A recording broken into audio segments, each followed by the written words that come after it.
Hello guys, मेरा नाम है कनिष्क। आप देख रहे हैं लो 91। इस वीडियो में हम पढ़ेंगे अरेस्ट ऑफ ए पर्सन। वैसे हम पढ़ रहे थे तो अरेस्ट ऑफ ए पर्सन के अंदर ही एक चीज़ पढ़ेंगे। पहले हमने कर चुके हैं हम complete home arrest, procedure of arrest before and after कर चुके हैं complete, right open arrested person अभी कंप्लीट करेंगे और मेडिकल एग्जामिनेशन इसी वीडियो में कंप्लीट करेंगे। ठीक है, तो ये हो चुके हैं, ये नहीं हुए हैं तो अभी करेंगे। तो स्टार्ट करते हैं। पीपीटी वगैरह लिंक आ जाएगी यहाँ पे आई बटन में, डाउनलोड कर लेना। ठीक है, तो राइट ऑफ अरेस्टेड पर्सन में मैंने सेक्शन वाइज बताए हुए हैं, ऐसे नहीं कि बस राइट ही लिख दिया याद करने के लिए, सेक्शंस भी इंपॉर्टेंट है।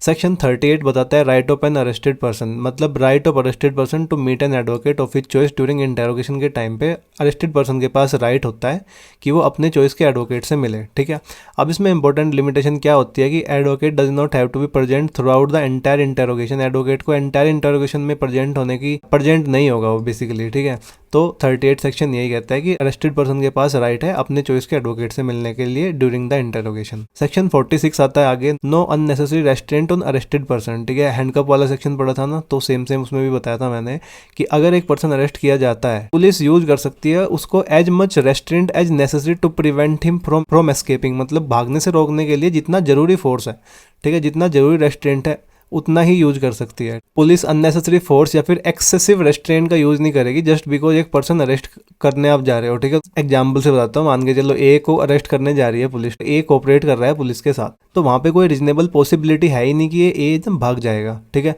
तो पुलिस यहाँ पे अननेसेसरी रेस्ट्रेंट नहीं कर सकती उसको, मतलब अननेसेसरी उसको हैंडकप वगैरह नहीं लगा सकती, चेन वगैरह नहीं लगा सकती और फिजिकली रेस्ट्रेंट नहीं कर सकती अननेसेसरी। तो अगर ए भागने की कोशिश करेगा तो पुलिस यूज कर सकती है सिर्फ और सिर्फ नेसेसरी रेस्ट्रेंट, ध्यान रखना। ठीक है, टू स्टॉप हिम, ये कहता है सेक्शन 46। अगला है section 47, person must know why he is arrested, और उसके पास राइट टू बेल है, मतलब उस पर्सन को पता होना चाहिए कि क्यों अरेस्ट करने आप मेरे को आ रहे हो, क्यों आप अरेस्ट कर रहे हो, और राइट टू बेल उसके पास है, ये पुलिस वाले को इन्फॉर्म करना पड़ेगा। दो इंपॉर्टेंट प्रोटेक्शन देता है अरेस्टेड पर्सन के लिए सेक्शन 47। पहला है police must tell the reason of arrest when a person is arrested without a warrant, तो पुलिस ऑफिसर को या फिर दूसरे ऑफिसर को जो अरेस्ट करने जा रहा है, ठीक है, कोई दूसरा पर्सन, उसको इमीडिएटली बताना पड़ेगा उसको कि what offence he is being arrested for, मतलब कि क्या ऑफेंस है जिसके लिए वो अरेस्ट किया जा रहा है, या फिर what other legal grounds are there for his arrest, मतलब क्या दूसरे लीगल ग्राउंड है, ये सारा कुछ बताना पड़ेगा उसको। और सेकंड इंपॉर्टेंट चीज़ है, अगर ऑफेंस बेलेबल है तो उसको बताना पड़ेगा कि आपके पास राइट टू बेल है।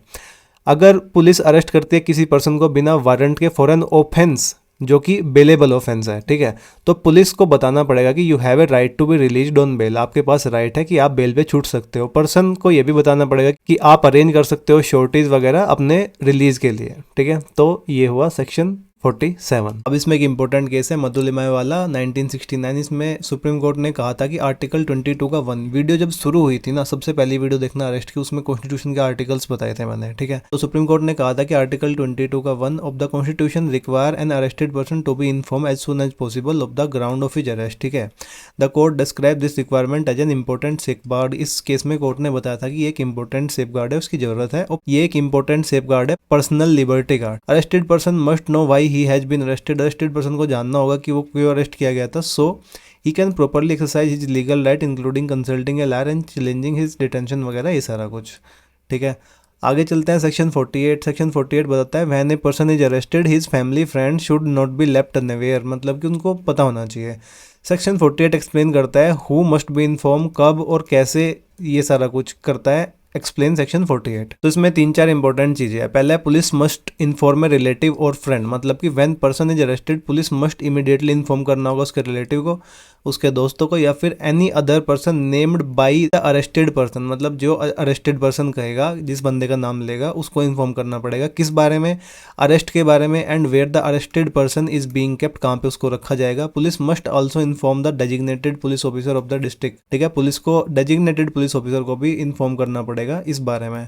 आगे चलते हैं, police must tell the arrested person about this right as soon as the arrested person is brought to the police station. The police को बताना पड़ेगा कि you have the right to have your relative friend informed about your arrest and place of detention, मतलब एक arrested person के पास right है बताने का कि आप बता सकते हो अपने रिलेटिव फ्रेंड को आपके अरेस्ट के बारे में और जहाँ पे आपको डिटेन करके रखा हुआ है वहाँ के बारे में। पुलिस को बताना होता है अरेस्टेड पर्सन को कि आपके पास ये राइट है, कौन सा, ये वाला। आगे चलते हैं, police must make a record. Police को एक रिकॉर्ड बनाना पड़ेगा जिसमें एंट्री की जाएगी मेंशनिंग इसको इन्फॉर्म किया था अरेस्ट के लिए। मान के चलो अरेस्टेड पर्सन ए का भाई है, ठीक है, इन्फॉर्म किया गया था about the arrest at 8:30 PM, तो this create a record and prevents the police from later saying something that did not happen. Record इसीलिए जरूरी है, रोकता है पुलिस को फ्रॉम बाद में सेइंग कि समथिंग हुआ था या हुआ नहीं था, इसलिए रिकॉर्ड मेंशन करना जरूरी है। नेक्स्ट है magistrate must check compliance when an arrested person is produced before the magistrate. तो मजिस्ट्रेट की ड्यूटी है चेक करना कि was the arrested person informed about his right, ठीक है, was the relative friend actually informed,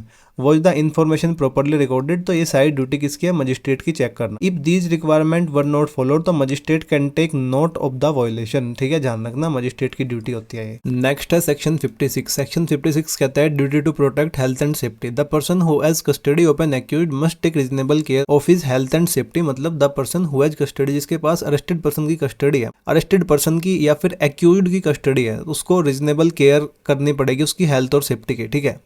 ये सब राइट्स पढ़ रहे हैं अभी हम, ठीक है, सेक्शन वाइज, इसलिए सेक्शन भी मेंशन किया है, ठीक है, डायरेक्ट हेडिंग डाल के डिफाइन करने से कुछ नहीं होता है, तो ये एक्ट इंपॉर्टेंट है इसलिए डिटेल में पढ़ रहे हैं। नेक्स्ट है section 57। Person arrested without warrant must be produced. अगर पुलिस अरेस्ट करेगी एक पर्सन को बिना वारंट के तो they must without unnecessary delay, मतलब बिना अननेसेसरी देर किए बगैर उनको ले जाना पड़ेगा, भेजना पड़ेगा person before the judicial magistrate, जिसका जुडिक्शन है, या फिर officer in charge of police station, subject to rules relating to bails वगैरह। सेक्शन 58 कहता है मैक्सिमम 24 घंटे में a person arrested without a warrant can not be kept in police custody for more than 24 hours without a special order of a magistrate under section 187। एक person arrest किया जाएगा without a warrant अगर, ठीक है, उसको रख नहीं सकती पुलिस कस्टडी में फॉर मोर देन 24 आवर्स, 24 घंटे से ज्यादा नहीं रख सकते बिना स्पेशल ऑर्डर के मजिस्ट्रेट के अंडर सेक्शन 187। 24 आवर इंक्लूड नहीं करता रीजनेबल टाइम जितना जरूरी होता है to travel from the place of arrest to magistrate court, ध्यान रखना, ठीक है। तो राइट्स ऑफ अरेस्टेड पर्सन हमने कंप्लीट कर लिया, उसमें ये सारे सेक्शंस थे जो बताते हैं rights of arrested person. Actually 38, उसके बाद 46 कवर किया, 47, 48, 56, 57, 58 याद रह जाएगा ना, इजी है, तो ऑर्डर भी इजी है वैसे। तो इसमें सारे सेक्शंस इंक्लूड कर दिए गए हैं। राइट ये हैं, किसी को सेक्शन याद नहीं करने तो गलत बात है, करनी चाहिए, ठीक है। तो ये वाले राइट्स हैं, सेक्शन भी याद कर लेना। मैं इस तरीके से वीडियो बना रहा हूँ ताकि कोई भी एग्जाम आपका हो, ठीक है। आपको अगर BNSS पढ़ना है तो BNSS में यहाँ से अलग कुछ नहीं आएगा, जो मैं मतलब उस तरीके से वीडियो बना रहा हूँ। कुछ टॉपिक्स हो सकते हैं जो ना इंक्लूड कर पाऊँ क्योंकि बहुत लंबा एक्ट है भाई, ये बहुत लंबा है, ठीक है। इसमें 50-100 वीडियो बनेंगे वैसे मेरे हिसाब से तो, बट मैं इंपॉर्टेंट टॉपिक जो हर एग्जाम के हिसाब से उन्हीं को इंक्लूड कर रहा हूँ। अब पढ़ते हैं मेडिकल एग्जामिनेशन के बारे में। कुछ सेक्शंस बचते हैं 2-3 जो इंपॉर्टेंट है, जो बताते हैं मेडिकल एग्जामिनेशन के बारे में। पहले पढ़ते हैं सेक्शन 51। सेक्शन 51 क्या कहता है, medical examination of an arrested person. Section 51 basically बताता है about the medical examination of an arrested person. अगर पर्सन अरेस्ट किया गया है एक ऑफेंस के लिए और वहां पे रीजनेबल ग्राउंड है ये बिलीव करने के लिए कि अगर उसका मेडिकल एग्जामिनेशन होगा, उसकी बॉडी को एग्जामिन किया जाएगा तो एविडेंसेज मिल सकते हैं उस ऑफेंस से रिलेटेड, ठीक है। तो रजिस्टर्ड मेडिकल प्रैक्टिशनर, ध्यान रखना, रजिस्टर्ड मेडिकल प्रैक्टिशनर उसे एग्जामाइन करेगा। अब ये कौन होता है बताऊंगा, बट जो एग्जामिनेशन है ना वो होगा at the request of police officer. अब यहाँ पे इंपॉर्टेंट चीज क्या है, एग्जामिनेशन, और दूसरी है रजिस्टर्ड मेडिकल प्रैक्टिशनर। अब एग्जामिनेशन इन्होंने यहाँ पे एक्सप्लेनेशन में डिफाइन किया हुआ है, मीनिंग ऑफ एग्जामिनेशन। एग्जामिनेशन का मतलब लिमिटेड नहीं है to simply looking at the person's body, ये इंक्लूड कर सकता है scientific examination of blood, blood stains मतलब सैंपल वगैरह, ब्लड स्टेन्स वगैरह, स्वॉब सेक्सुअल ऑफेंसेज में, ठीक है, सीमन सेक्सुअल ऑफेंसेज में blood stains found on the person's examine किया जा सकता है। स्प्यूटम मतलब सलाइवा, म्यूकस वगैरह, sweat, hair sample, finger nail clipping या फिर DNA प्रोफाइलिंग, और या फिर दूसरे necessary test. The doctor can conduct दूसरे टेस्ट भी जो कि कंसिडर किए गए हैं, नेसेसरी है पर्टिकुलर केस के लिए, वो भी किए जा सकते हैं, ठीक है। तो ये एक्सप्लेनेशन में दिया हुआ है मैंने, इतना इंपॉर्टेंट नहीं है बट फिर भी पता होना चाहिए। दूसरी एक्सप्लेनेशन बताती है रजिस्टर्ड मेडिकल प्रैक्टिशनर कौन होता है। एक रजिस्टर्ड मेडिकल प्रैक्टिशनर का मतलब होता है एक मेडिकल प्रैक्टिशनर जो 2 रिक्वायरमेंट फुलफिल होनी चाहिए। पहली तो यह है कि उसके पास एक मेडिकल क्वालिफिकेशन होनी चाहिए जो रिकॉग्नाइज की गई हो अंडर NMC एक्ट के, ठीक है, 2019। दूसरा क्या है, सेकंड रिक्वायरमेंट, उसका नाम एंटर होना चाहिए नेशनल मेडिकल रजिस्टर में या फिर एक स्टेट मेडिकल रजिस्टर में उस एक्ट के अंदर, वो ही एग्जामाइन कर सकता है और उसी को बोला जाएगा रजिस्टर्ड मेडिकल प्रैक्टिशनर। कहीं MCQ वगैरह आएगा तो लिख देना, एक्सप्लेनेशन में बताया गया है, फालतू ज्ञान थोड़ा सा। सेक्शन 51(2) एग्जामिनेशन ऑफ फीमेल के बारे में बताता है, ठीक है। ये स्पेशल प्रोटेक्शन दी गई है थोड़ी फीमेल के लिए। अगर पर्सन जो मेडिकली एग्जामाइन जिसका हो रहा है, जिसका मेडिकल एग्जामिनेशन हो रहा है वो फीमेल है तो एग्जामिनेशन कंडक्ट किया जाएगा only by a female registered medical practitioner, ठीक है, और या फिर under supervision of female registered medical practitioner, याद रखना। और लास्ट है 51 का 3 मेडिकल रिपोर्ट कंडक्ट करने के बाद एग्जामिनेशन को रजिस्टर्ड मेडिकल प्रैक्टिशनर को भेजनी होती है एग्जामिनेशन रिपोर्ट जल्दी से जल्दी, किसको, IO को, इन्वेस्टिगेशन ऑफिसर को, बिना देर किए। नेक्स्ट सेक्शन है section 52, medical examination of person accused for rape और अटेम्प्ट टू रेप। जो हमने पहले पढ़ा था उसमें तो ऑप्शनल था मेडिकल एग्जामिनेशन, इसमें कंपलसरी है, ध्यान रखना, ठीक है। ये सेक्शन स्पेसिफिकली बताता है medical examination of a person जो एक्यूज्ड है रेप का या फिर उसने अटेम्प्ट किया है रेप, ठीक है। 52 सेक्शन में ही है सारा कुछ। 52 का 1 बताता है when can the accused be medically examined, कब किया जाएगा, अगर a person arrested for an offence of a rape और अटेम्प्ट टू रेप, ठीक है। और वहां पे रीजनेबल ग्राउंड है ये बिलीव करने के लिए कि एग्जामाइनिंग हिज बॉडी प्रोवाइड कर सकती है एविडेंस ऑफ द ऑफेंस, ठीक है। तो मेडिकल एग्जामिनेशन कंडक्ट किया जाएगा। Who can conduct medical examination, कौन कंडक्ट करेगा? Normally it should be done by A registered medical practitioner, जो हमने पिछले सेक्शन में पढ़ा था, ठीक है, जो वर्क कर रहा हो गवर्नमेंट हॉस्पिटल में या फिर hospital run by A local authority. What if doctor is not available, क्या होगा अगर डॉक्टर अवेलेबल नहीं है? कि अगर डॉक्टर अवेलेबल नहीं है, ठीक है, within 16 kilometre from the place where the offence was committed. ये इंपॉर्टेंट चीजें हैं, याद रख लेना, मे बी एग्जाम वगैरह किसी एमसीक्यू वगैरह में आ जाए, ठीक है। तो if such a doctor is not available within 16 kilometre from the place where the offence was committed, then any other registered medical practitioner conduct कर सकता है एग्जामिनेशन को। कौन रिक्वेस्ट करेगा? रिक्वेस्ट किया जाएगा बाय ए पुलिस ऑफिसर, ठीक है। क्या फोर्स यूज की जा सकती है? हाँ, but only reasonable force use की जा सकती है, जितनी जरूरी है एग्जामिनेशन के लिए है। आगे चलते हैं। मेडिकल रिपोर्ट सेक्शन 52 में ही बताई गई है। तो डॉक्टर जो एग्जामाइन कर रहे हैं एक्यूड, वो उनको प्रिपेयर करने होते हैं मेडिकल रिपोर्ट बिना डिले किए। रिपोर्ट में ये सारी चीजें होंगी, नेम एंड एड्रेस वगैरह, एज होगी, उसकी इंजरीज होंगी, डीएनए मटेरियल वगैरह, अगर मटेरियल लिया गया है फॉर डीएनए प्रोफाइलिंग तो रिपोर्ट में डिस्क्राइब किया जाएगा वो मटेरियल, ठीक है, जैसे कि ब्लड, हेयर, स्वैब्स वगैरह। अदर इंपॉर्टेंट डिटेल डॉक्टर को मेंशन करना पड़ेगा, other relevant medical finding in reasonable detail वगैरह सारा कुछ, ठीक है। रिपोर्ट में ये भी मेंशन किया जाएगा एग्जैक्ट टाइम डॉक्टर को रिकॉर्ड करना होगा, the time when examination started और the time when examination is finished, ठीक है। तो ये एग्जैक्ट टाइम डॉक्टर को रिकॉर्ड करना पड़ेगा। Reason for conclusion, the doctor must also explain the reason, उसको करने होते हैं explain reason behind the each conclusion, जो एग्जामिनेशन से कंक्लूजन आया है, ठीक है, मेडिकल एग्जामिनेशन से। और जो मेडिकल रिपोर्ट आएगी वो बिना डिले किए आईओ के पास, इन्वेस्टिगेशन ऑफिसर के पास जल्दी से जल्दी जानी होनी चाहिए। ये इंपॉर्टेंट है, पिछले सेक्शन में भी था। अब ध्यान रखना, ये मत बोलना कि आर्टिकल 20 का 3 का ये वॉयलेशन है, एग्जामिनेशन वगैरह वॉयलेशन नहीं होता है। मेडिकल और एक्सपर्ट एविडेंस पर्सन की पर्सनल नॉलेज के अंदर नहीं होता है, ध्यान रखना, ठीक है। तो ऐसे टेस्ट जो होंगे वो वॉयलेशन नहीं होंगे आर्टिकल 20 के 3 की, ध्यान रखना, ठीक है। ये ओनली अप्लाई होता है आर्टिकल 20 का 3 personal knowledge of the accrued पे, एक्यूड की जो पर्सनल नॉलेज है उस पे, ठीक है, ना कि मेडिकल और एक्सपर्ट के एविडेंस पे। ऐसे केस में बताया गया था, मैं यहाँ पे मेंशन करना भूल गया, स्टेट ऑफ बॉम्बे वर्सेस काटीकालू 1961 का केस है, देखना एक बारी, उसमें बताया गया था। नेक्स्ट और लास्ट सेक्शन है section number 53। Section 53 examination of arrested person by medical officer, ठीक है। अब ये देखो ये क्या है, सेक्शन 53 एक राइट है ओपन अरेस्टेड पर्सन। ये राइट क्यों है मैं बताता हूँ क्यों है।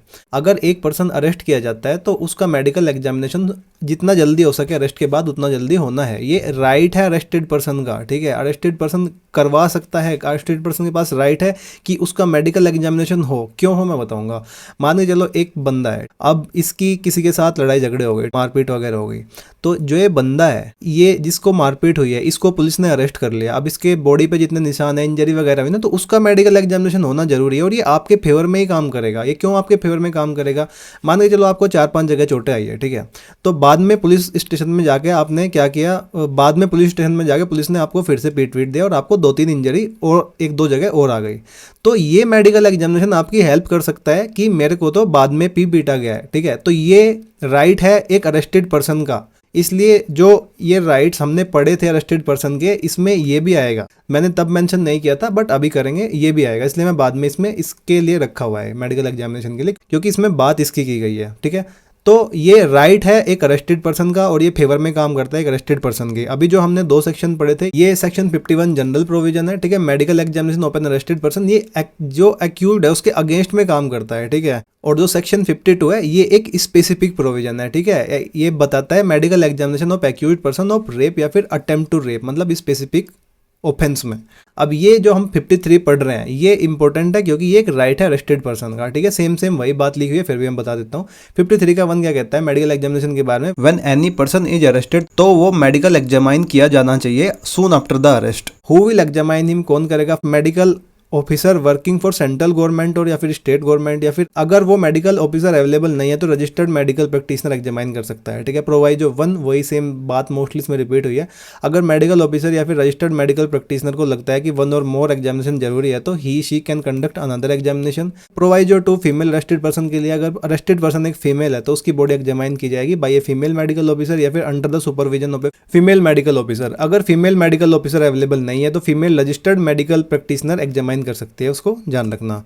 सेक्शन 53 का 2 मेडिकल रिकॉर्ड के बारे में बात करता है। The doctor who examine the arrested person must prepare record of examination, उसको प्रिपेयर करना पड़ेगा। रिकॉर्ड मस्ट मेंशन इंजरी और मार्क ऑफ वायलेंस वगैरह, एनी इंजरी या फिर मार्क ऑफ वायलेंस अगर मिलते हैं अरेस्टेड पर्सन पे, ठीक है, तो वो सारा कुछ रिकॉर्ड करना पड़ेगा।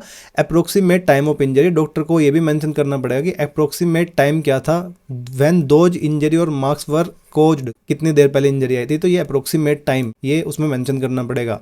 ठीक है, नेक्स्ट है सेक्शन 53 का 3 copy of medical report. After examination a copy of medical report must be given to, किसको दी जाएगी? अरेस्टेड पर्सन को दी जाएगी, क्योंकि ये राइट है अरेस्टेड पर्सन का। हम अरेस्टेड पर्सन की बात कर रहे हैं यहाँ पे, उसके राइट की बात कर रहे हैं।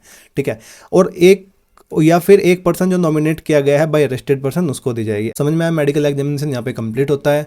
तो अभी एक बारी सेक्शंस देखते हैं हमने कौन कौन से पढ़े हैं। तो ये सारे सेक्शंस है जो हमने इस वीडियो में कवर किया है। राइट ऑफ अरेस्टेड पर्सन के बारे में ये सारे सेक्शन क्या है कवर, 38, 46, 47, 48, 56, 57, 58 याद भी हो जाएंगे। 8 ज़्यादा है, सीक्वेंस भी है। ठीक है, और सेक्शन 53 जो कि हमने इसमें नहीं पढ़ा था, इसमें पढ़ा था। ठीक है, तो ये राइट भी है अरेस्टेड पर्सन का और ये मेडिकल एग्जामिनेशन के बारे में बताता है। तो 51, 52, 53 मेडिकल एग्जामिनेशन के बारे में बताते हैं। ठीक है, और यहाँ से यहाँ तक राइट्स हैं किसके? एक अरेस्टेड पर्सन के। याद रखना सेक्शंस वगैरह BNSS पढ़ रहे हो, जितना डेप्थ में हो सके उतना डेप्थ में पढ़ो और इन सेक्शंस को याद रखना। ठीक है, एग्जाम के लिए मत पढ़ो इस बार। तो यहाँ पे ये वीडियो होती है कंप्लीट, अभी जाना मत। एक तो ये PPT डाउनलोड कर लो और ये यहाँ से सब्सक्राइब कर लो, इसको देख लो वीडियो को, इस प्लेलिस्ट से वीडियो को देख लेना जितनी आपकी छुट्टी हुई है, सारा सिलेबस कंप्लीट कर लेना। All the very best. अगर आपका एग्जाम है तो मिलते हैं नेक्स्ट वीडियो में। Bye bye.